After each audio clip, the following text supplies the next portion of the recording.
After fierce battles with the Turkish occupation forces and Al-Qaeda terrorists, the Syrian army and the allies recaptured the strategic city of Sarakeb, which is located on the M5 highway.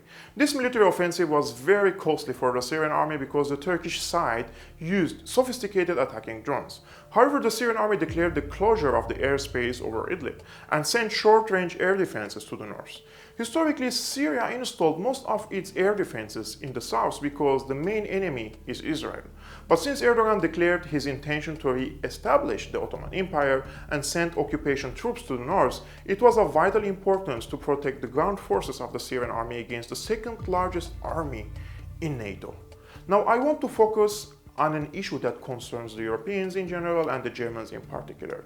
Since 2011, Erdogan supported the Muslim Brotherhood in Syria and opened Turkey's airports for tens of thousands of multinational terrorists as a transit route to Syria.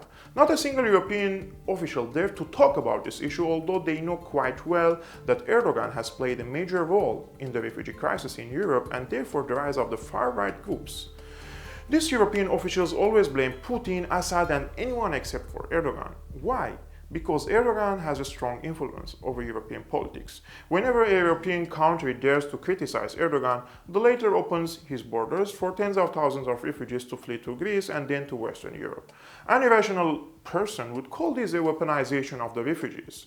Last year, exactly on the 28th of February, I was interviewed by a German state TV and I told them that Erdogan is using the refugees as a weapon of mass destruction against Europe.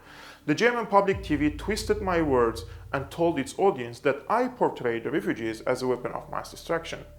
Despite the lies of the German press, the German public now knows that I was right and the prostitutes were wrong. And by the way, prostitute means a journalist who works as a prostitute for his government. Last week, Erdogan opened Turkey's borders with Europe and a big wave of refugees are on their way to Europe, including militants and terrorists. Erdogan is clearly not a friend of Europe or the Europeans, but the officials of Europe have no guts to repel the megalomaniac.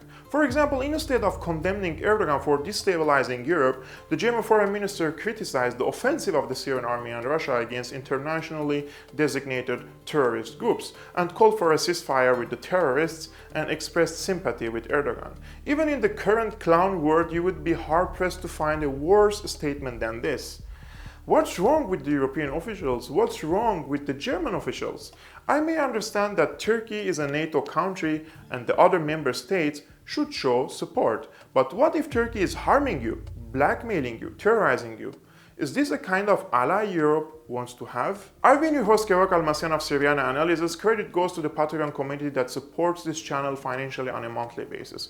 If you like to support Syriana Analysis as little as $2 per month, please visit patreon.com/Syriana Analysis. Link in the description below.